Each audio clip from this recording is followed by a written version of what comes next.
Okay, so recap of what we did yesterday. We gave a function. It was in the middle of a word problem. They asked us to minimize that function. In the end, what I have there at the top in orange is what we had to do. Find the absolute minimum of a of x. It was not the function directly listed after the question. It was that function divided by x, which we went through, found the critical values, a little bit in the weeds with the numbers. That's why we ended up with 538.609. A little bit in the weeds with the sign chart as well. But we did, in the end, I think we were already in the weeds, which was what made this tricky. In the end, we were able to figure out that it was negative to the left of that critical value by plugging a really, really small number into our derivative. And we clearly ended up with a negative number. We ended up with 25,000, negative 25,000 plus 2, which is definitely negative, 24,998. And then a little bit less obvious, but giant numbers, what giant numbers would end up doing would be making this negative part go down to 0. It actually makes them both go down to 0, but since this is x squared, which grows way faster than square root of x, this left-hand side would go down to 0 faster. So that's a lot of talking through stuff. The types of questions that they're going to ask should not get that obscure. I think that's why I left this one in as an example. Morning. Rather than having it one that for you to muddle through on your own. Okay. All right. Example 2.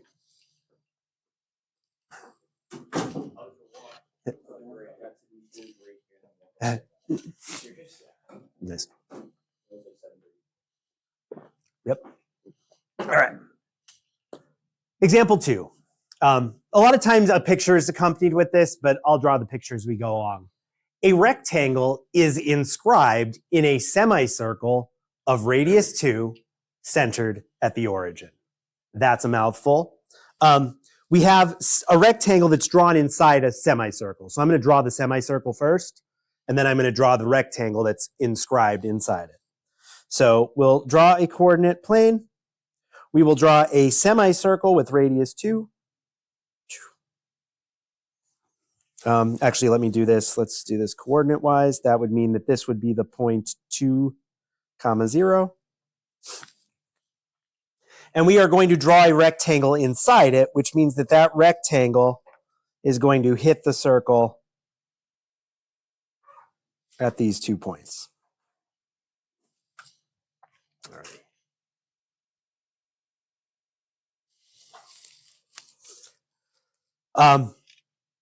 The formula for a semicircle, the formula for a circle is x squared plus y squared equals radius squared. X squared plus y squared equals radius squared will give you a circle. That's not a function because a circle is not a function. If you solve it for y, you would end up where I'm at right there, but you would actually have a plus or a minus. So the plus would give you the upper half of the semicircle, and the minus would give you the lower half of the semicircle. And those two things separately are each a function. And when you stick them together, you have the whole circle. Hopefully that makes sense. That being said, I gave it to you. I wrote it as 2 squared instead of 4, just to emphasize that that's where really when we do this math, we're going to look at that as a 4, where I have the 2 squared. But just to emphasize that that's why it's a radius of 2, because that's how that function works. Okay. So we want to find the point on the curve. So our goal is to find that orange point, or either of those orange points. We'll just focus on the positive one because the negative one is just going to have a negative x value at the same point. Where the area of that rectangle is maximized. Okay. What's going on here is we can pick any point. That orange point can be any point. I should, since I'm recording, I should do it this way instead of point up there. The circle is any point from here to here.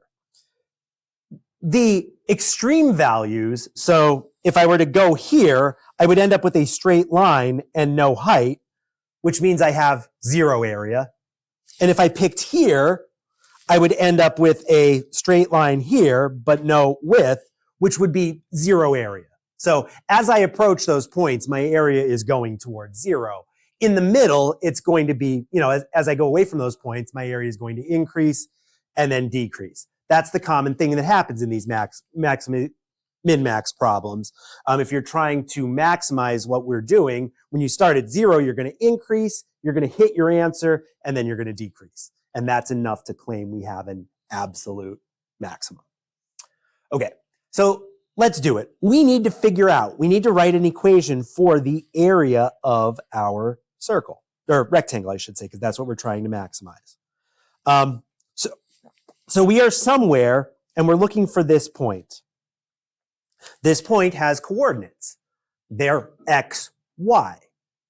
But we're not going to write x, y because we have y in terms of x, right? That's that y equals. I'm going to write that point as x, comma, the square root of x squared minus 4. So any random point on that circle is its x value, and then its y value, if you know its x value, its y value is locked into place as x squared minus 4.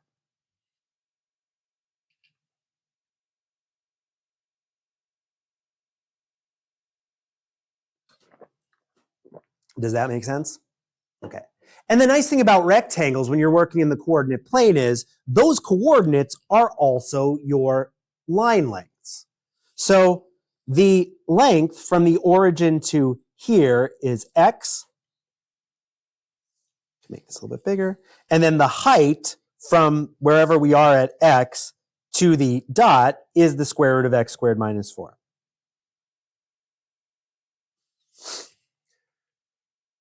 So we have a rectangle.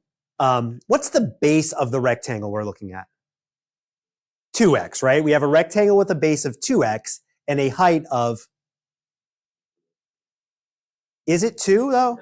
No, there's only one height, right? Yeah. So the base, just because of the way it's designed, because it goes to the origin and it goes in either direction, the base is 2x. So our area is 2x and our height is the square root of x squared minus 4.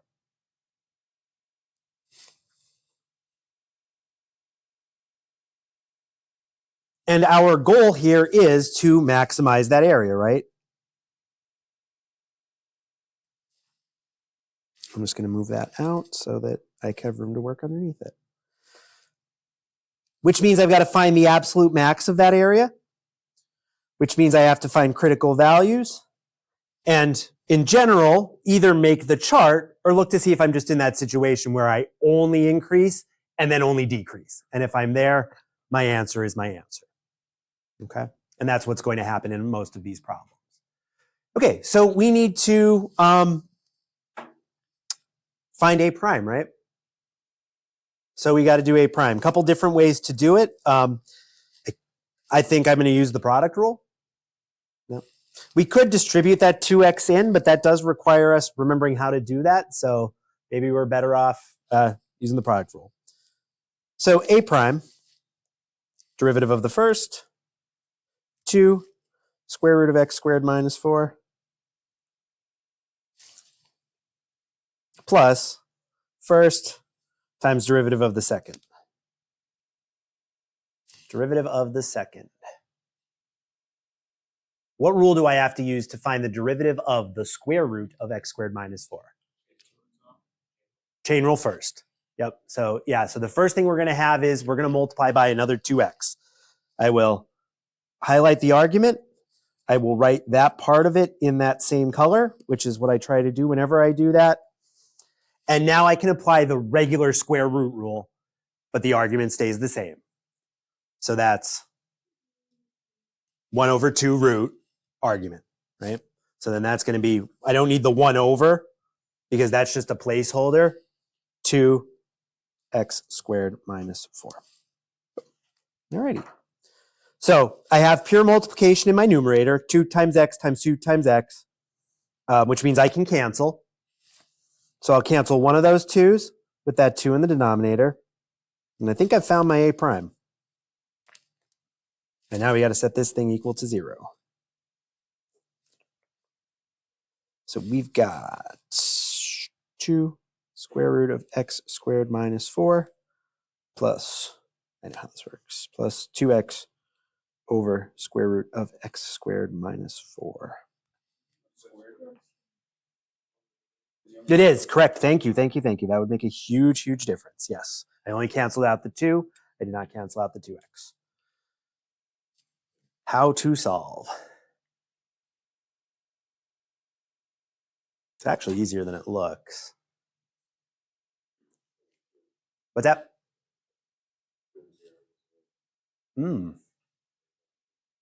No, 2 and 0. 2 is the 0 of the denominator, but that's going to be a problem.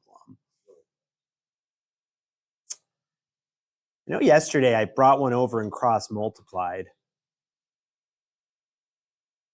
That should work. So let's say I was thinking something else, but let's go with it.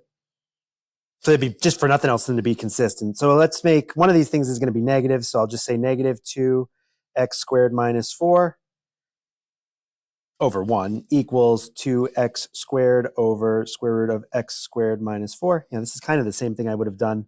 I ended up doing the same math. I was going to say common denominator, but the math in the end is going to be exactly the same. So really what ends up happening here is when I cross multiply, I'm just multiplying that left side by root x squared minus 4 and leaving the right side alone because that's getting multiplied by 1. So this actually turns out a little bit nicer than you would have expected it to be. Negative 2 quantity x squared minus 4 equals 2x squared. Yeah, that's really nice. So we've got negative 2x squared. What? No, what should I write next? Plus 8, thank you. Equals 2x squared, which sure sounds like 4x squared equals 8, which sure sounds like x squared equals 2, which sure sounds like x equals. Wait, why didn't you factor out Sorry, which line am I on? like it's right, but okay. Oh, I didn't factor anything out. I added 2 to both sides on this one, 2x squared. Since I just have an x squared equals, I isolated the x squared, and so that I could take a square root here. I think that's the best way to solve this one. I just like Earlier? yeah, it's like Oh, okay. Yeah, you'll end up in the same place. X equals plus or minus square root of 2 is the correct solving step to that. But look back to our picture. That literally, you're kind of getting up in one of two situations. Sometimes that x just won't make sense. And in the real world, a lot of times it doesn't make sense to have the negative answer. But in this one, you literally just found the x coordinate of both of those points. So the right point has an x coordinate of positive root 2, and the left point has a coordinate of negative root 2. And since I have that point marked on the positive version, we'll say that x equals square root of 2. Why not? if you plug in this square root of x squared minus 4, Mm-hmm. you get 2 minus 4. Oh, you're right. It's Yeah, not a real number. that's a problem. Have we made a mistake somewhere along the way? Didn't it clarify that it was real? Yeah. Do I have it's very possible that I have the formula incorrect up there, and it's actually supposed to be 4 minus x squared. That would make sense. I believe I think that's on me from the problem. I believe yeah. Sure. Yep. Which is 4. Yeah, I had done that. Here's what I know my thought process when I was doing this problem. The equation of the circle is x squared plus y squared equals 2 squared. I just wanted to drop that in there. Now watch, I think what I did was I think I just have those reversed. I think that's my problem. Which should, yeah, so it should be, and I mean, it should be clear that I just goofed. Bring the x squared over to this side, I end up with 2 squared minus x squared. Y equals the square root. I have those backwards, 4 minus x squared. That, of course, is an issue for what we've got going on here because this should now be a negative 2x here. Yeah. I don't want to erase all this. Oh, we're not going to erase a whole bunch. Yep. All right.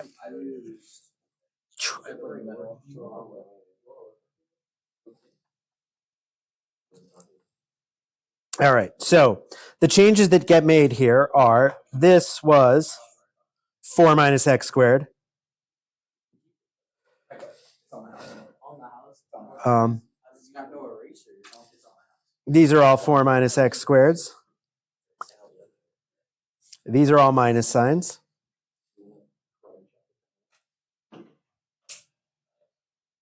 I've done that in years.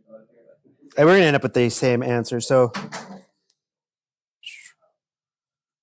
I was just saying that as you were like, yeah, me too. It's like, I was like, wait a minute. This is not good.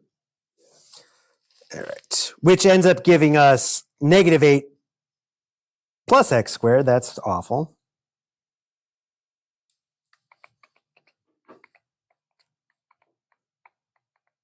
Should this be negative? This should still be negative 2x squared, right? Yeah, that's why. Boom, boom. There we go. Yep.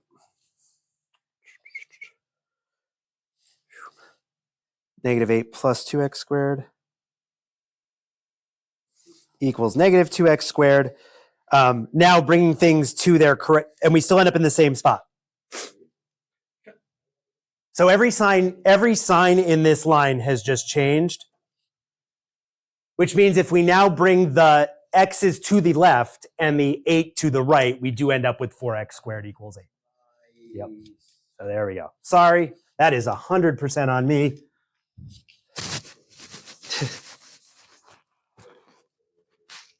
The answer did not change. No, I knew it was square root of 2. That was.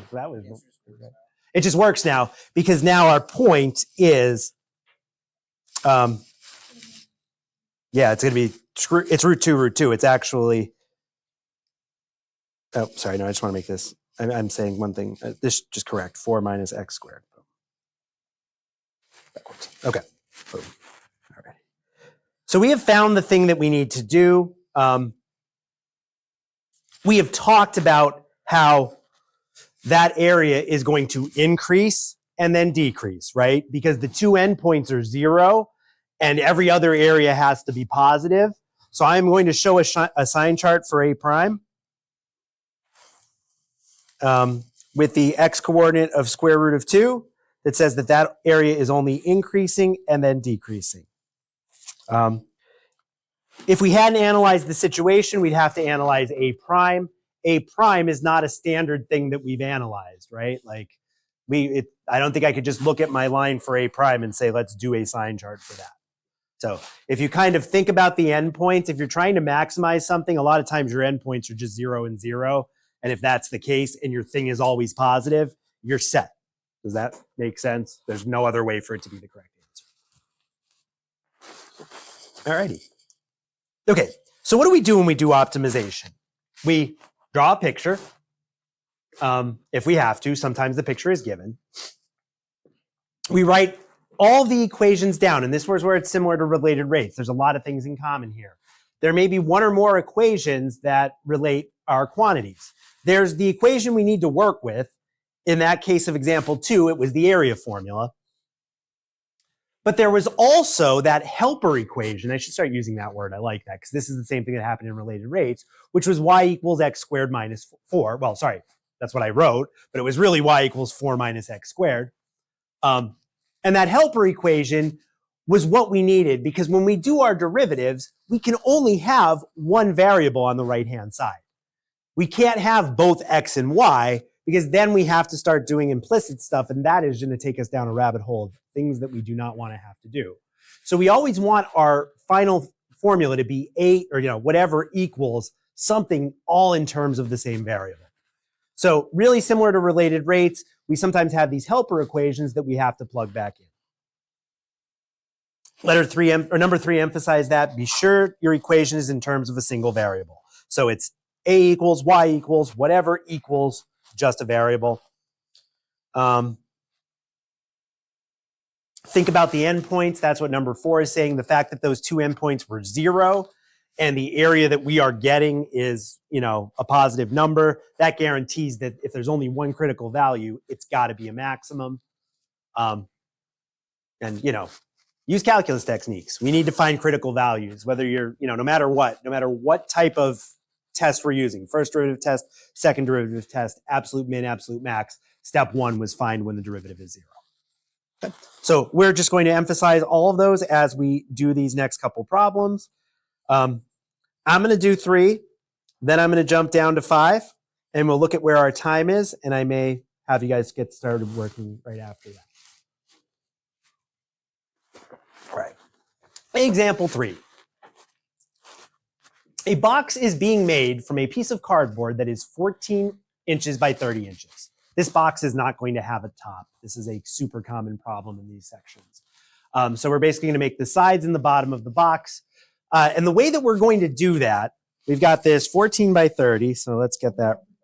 You may have seen this one before, which is great. Because you just used it with your calculator and you just used min-max on your calculator. We're going to cut corners into those boxes, and that's going to allow us to fold up the edges and make a nice box. Those corners are squares, I believe it says. Yes.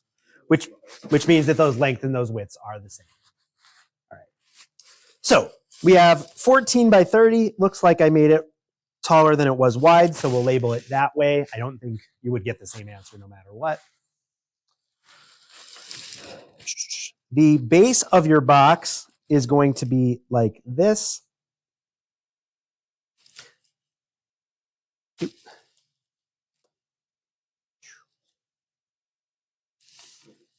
And your sides will then fold up.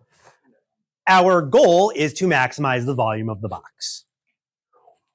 We could do one of two things. We could make those corners have length 0, right? That's like the lowest you go. That doesn't make sense. It's, that's like the edge case. So if I don't cut any squares out of the side, and I wouldn't end up with any height, my volume would be 0. The other extreme would be to make those squares so big that it was 7 and 7, so your box actually had no width. And if your box has no width, its volume is 0, right? So we're in that same situation we were with the rectangle where our ends are 0. If I do cut somewhere in between those, is my volume going to be positive? Am I going to get a volume? Yeah, I'll be able to fit stuff in that box. So if I'm in that situation where it's 0, 0, positive, as long as I don't find one critical value, it's my answer. If I found 2 critical values, now I got to do something, but I don't think that's going to happen.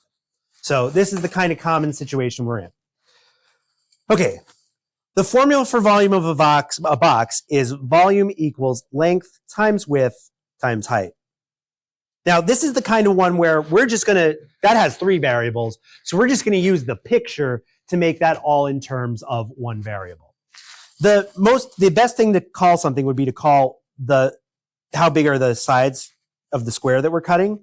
So we will call those x. Which one of those things is going to be x when I fold the box up? The length, the width, or the height? The height, yeah. That x is going to end up being the height of the box. However big I make that square, that's how tall those flaps are going to be. So when I put this in terms of 1 variable, it's going to be times x at the end. Yep. Right. And the length and the width are going to be the length and the width of our original flat cardboard minus 2x, because we're taking in 1x away from each side. So we've got 14 minus 2x, and we've got 30 minus 2x. Boom. So my volume formula ends up being 30 minus 2x, 14 minus 2x times x. And we've got some fun foiling to do. All right, head math. In the end, this is all, we're going to get an x squared, but then we're going to turn it into an x cubed when we multiply that last x in. Head math, 30 times 14. Nice. Yep. Yeah, that was, even Brandon knows that answer. Especially Brandon. That joke is the joke I made. Negative 2x times 14 would be negative 28x. Negative 2x times 30 is negative 60x. And negative 2x times negative 2x is, the hard one. I'll leave for you guys. Good thing you have enough fingers on your hand, Joey. Thank you, sir.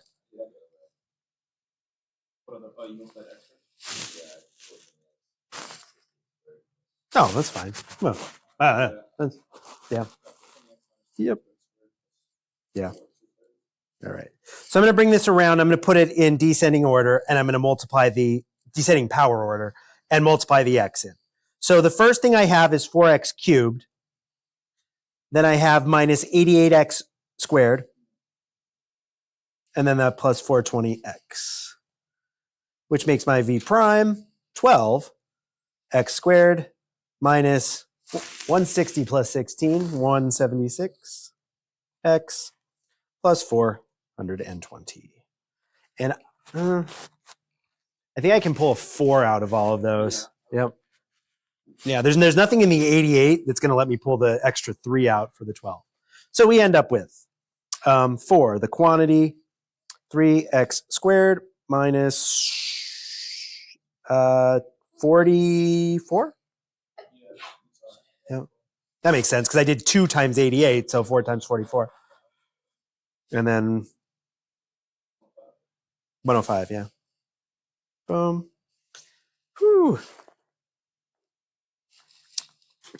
We're hitting the realm of calculator active here. Let me model what you would do if you wanted to do slide and divide on a AP question.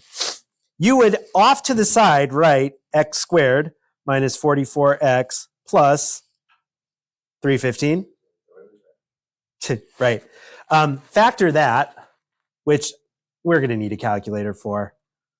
We got to play around. We got to find factors of 315 that add up to 44. Probably near the middle. 315 divided by 35 and 9. Nice. Because I slide and divided. I can't put that in the past tense. Yeah. I did slide and divide. Yeah. I slid and divid. Yep. 9 and forgot the number.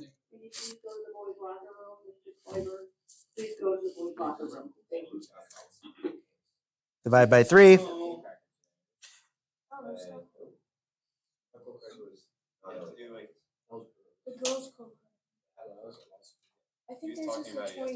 Boom. That's how you slide and divide on the AP test. You then cross it out because it has nothing to do with your problem. Yes. Something that's crossed out. I mean, it's a good time to talk about that too. Something that's crossed out is your way of telling the grader, do not grade this. You don't need to erase. You don't need to go crazy erasing, rip the paper, cause your book to get eaten by the machine that grades.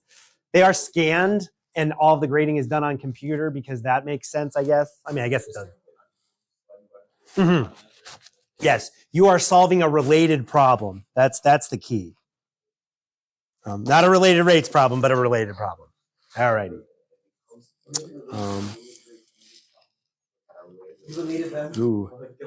So our critical values are x equals 3 and x equals 35 thirds. But one of those is a problem. Remember I said it'd be a problem if we got 2 critical values, but one of them is an even bigger problem because 35 divided by 3 is between, I was thinking for 2 whole numbers. What 2 whole numbers? 11 and 12. Looking specifically at the smaller dimension, can I cut an 11 or 12 inch section out of that? No. Yeah. Right. So yeah, so there is only one critical value. Yeah. Yeah, your max for a critical value would be 7.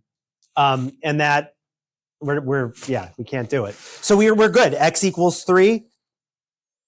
Our sign chart for V, we went from 0 and we're going to actually get a volume. So that means it's increasing. And then that volume is going to go back down to 0. There is our sign chart. Let's answer the question being asked. So yeah, x equals 3 is our answer. Sometimes they ask for the volume, so you'd have to go back and plug that 3 in to the V equals formula. If they ask for the volume, plug into V. But there we go. Cool. All right, one more example and then we work. Yeah.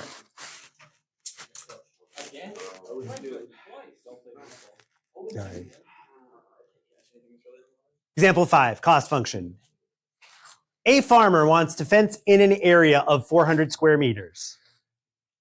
He is then going to divide that area into 3 equal sections by placing 2 lines of fencing down the middle. The fencing for the perimeter costs $20 per meter, and for some reason that middle fencing costs a little bit more. The real reason is that makes these numbers work out nice. Yeah, because I feel like it would make sense to have like stronger fence on the outside, but whatever. I wanted to make numbers that worked out well. And really it's up in the air whether those numbers are actually going to work out well, so we'll see. All right. So the key is we want 400 square meters. We're kind of locked in with that. And it could be whatever size rectangle we want. We don't, we're not locked into 20 by 20. So basically what these ones look like is we've got this rectangle and we're making 3 sections by putting 2 lines of fencing down the middle. Okay, that matches what they're saying there. Our rectangle is going to have a length and a width. We know that A equals LW. But we're not trying to minimize, we're definitely not trying to minimize or maximize area because the area is 400. So that's going to be our helper equation. 400 equals LW. The equation we want is the cost equation. We want to get the minimum cost. So cost is kind of based on perimeter. I shouldn't say perimeter because the perimeter is going to cost us $20. So that means we have to do $20 times basically L plus W plus L plus W, right? So 20 times 2L plus 2W. But then we need to spend some additional money on those 2 middle sections, and that's $25 per foot. So that's going to be 25 times 2L.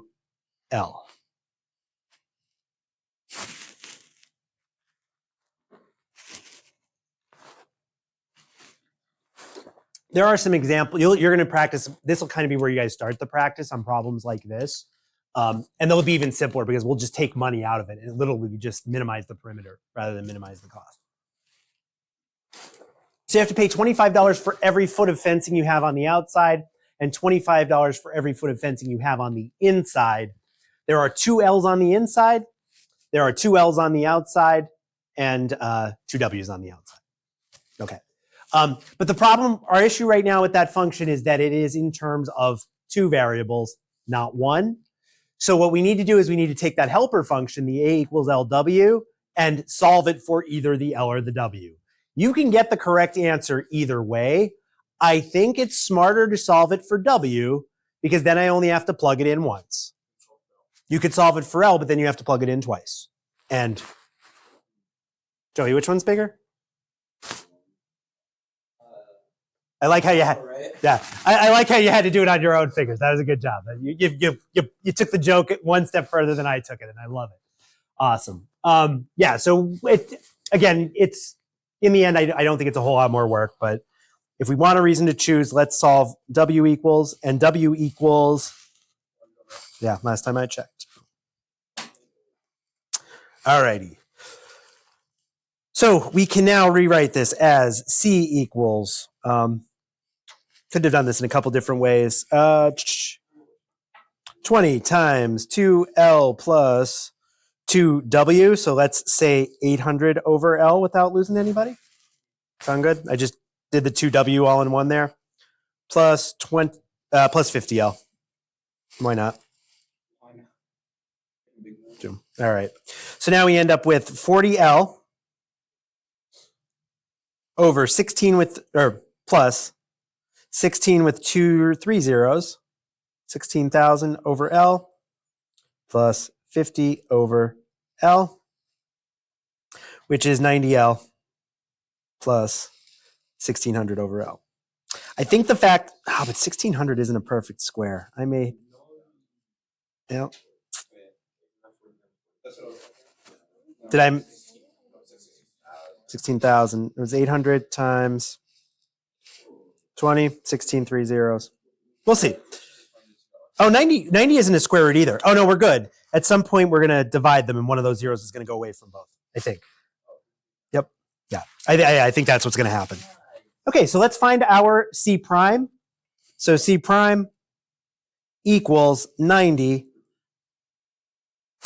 the derivative of 16,000 L. Yep, minus 16,000 over L squared. Yep, this is going to work. Both, we're going to cancel some zeros. And we want to find that as 0. Forgot to talk about the endpoints, but it's going to be the same thing. You know, do we have to make a sign chart for this thing? This isn't something we usually make a sign chart for. We could actually just multiply the whole thing by L squared, and it would actually be an easy sign chart. If I decide to make my length 0, because that is kind of the one extreme, my total area will be 0. But it's my cost that I'm trying to minimize. My cost would be, but here's the problem. I need to lock my area in under 400. So we're not really making the length 0. We're making the length small.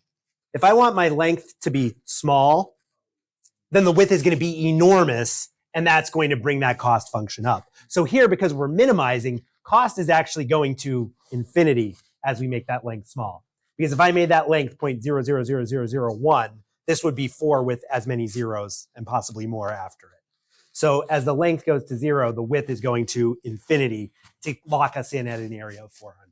So this is going to be that opposite situation. The extreme cases are enormously big, and our critical value will be the minimum. Because it'd be super expensive to make an enormously long fence. Cool.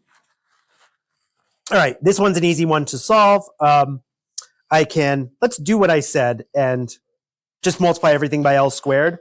So if I multiply both sides of that equation by L squared, I get 90 L squared minus 16,000 equals 0 L squared, which last time I checked is still 0.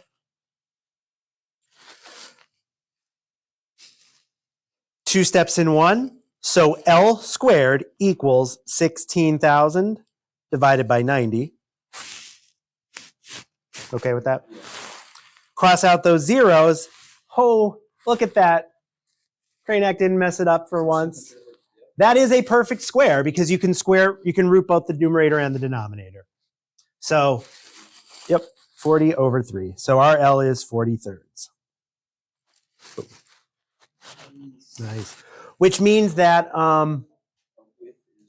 yep, I think our width is going to be 30. I just want to, it's not negative 40/3. When you solve the equation L squared equals, it should be plus or minus. But this is an example, an opposite example, where saying the length is negative makes 0 sense. So length had to be positive. The other one doesn't make any sense. You could think directionally.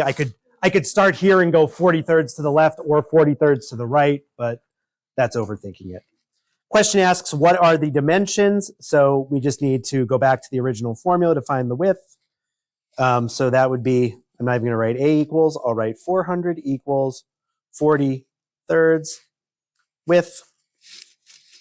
And we basically have to multiply by 3 and then divide by 40. So show that this way because I can save some brain cells by canceling.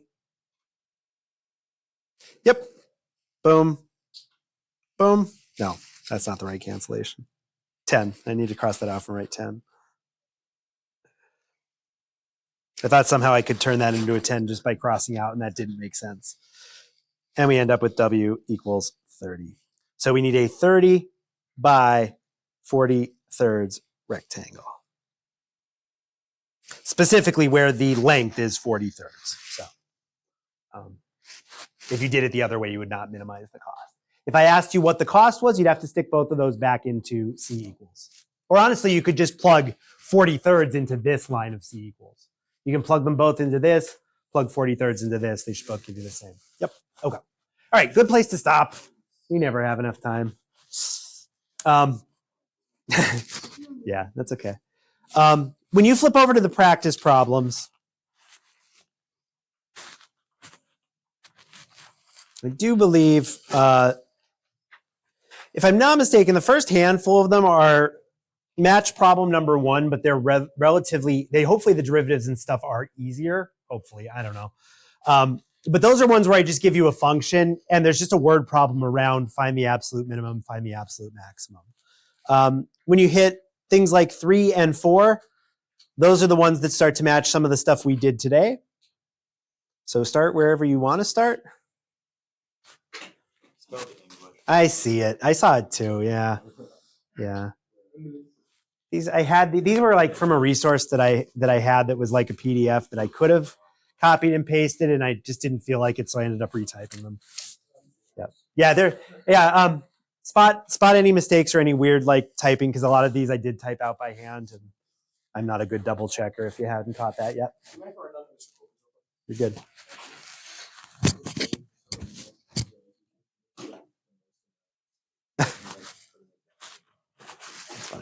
I mean, I make a lot of math mistakes too, so. Is it that you get? I do. Oh, I do trick out you. Yeah.